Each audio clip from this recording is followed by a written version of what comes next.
देवयोग तथा शकुनी के छल कपट से कौरवों और पांडवों में बैर की आग प्रज्वलित हो उठी। दुर्योधन बड़ी खोटी बुद्धि का मनुष्य था। उसने शकुनी के कहने पर पांडवों को बचपन में कई बार मारने का प्रयत्न किया। युवावस्था में आकर जब गुणों में उससे अधिक श्रेष्ठ युधिष्ठिर को युवराज बना दिया गया, तो शकुनी ने लाक्ष के बने हुए धर में पांडवों को रखकर आग लगाकर उन्हें जलाने का प्रयत्न किया, किंतु विदुर की सहायता से पांचों पांडव अपनी माता के साथ उस जलते हुए घर से बाहर निकल गए।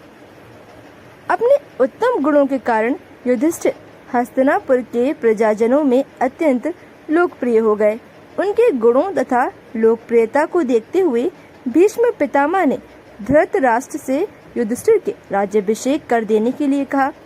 दुर्योधन नहीं चाहता था कि युधिष्ठिर राजा बने, अतः उसने अपने पिता धृतराष्ट्र से कहा, पिताजी, यदि एक बार युधिष्ठिर को राज सिंहासन प्राप्त हो गया तो ये राज्य सदा के लिए पांडवों के वंश का हो जाएगा और हम कौरवों को उनका सेवक बनकर रहना पड़ेगा।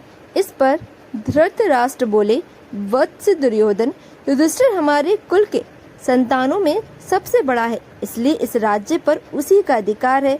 फिर भीष्म तथा प्रजानन भी उसी को राजा बनाना चाहते हैं। हम इस विषय में कुछ भी नहीं कर सकते।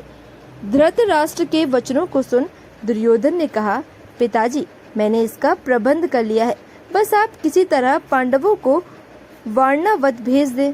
दुर्योधन ने वारणावत में पांडवों के निवास के लिए पुरोचन नामक शिल्पी से एक भवन का निर्माण करवाया था, जो कि लाख, चर्बी, सूखी घास, मूंज जैसे अत्यंत ज्वलनशील पदार्थों से बना था।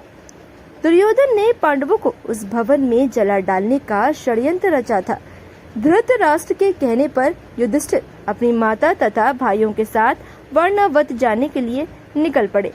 दुर्योधन के षड्यंत्र के विषय में विदुर को पता चल गया, अतः वे वारणावत जाते हुए पांडवों से मार्ग में मिले और उनसे बोले, देखो, दुर्योधन ने तुम लोगों को रहने के लिए वारणावत नगर में एक ज्वलनशील पदार्थों का भवन बनवाया है, जो आग लगते ही भड़क उठेगा।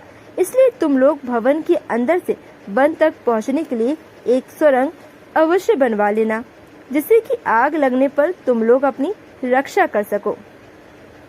मैं सुरंग बनाने वाला कारीगर चुपके से तुम लोगों के पास भेज दूंगा।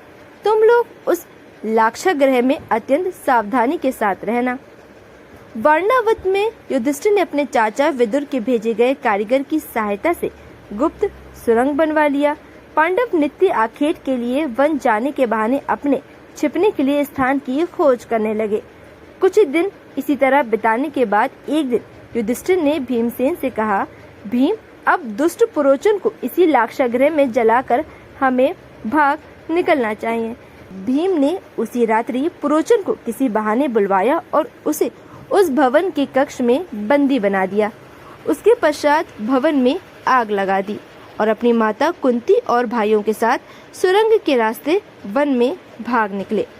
लाक्षागृह के भस्म होने का समाचार जब हस्तिनापुर पहुंचा, तो पांडवों को मरा समझकर वहां की प्रजा अत्यंत दुखी हुई।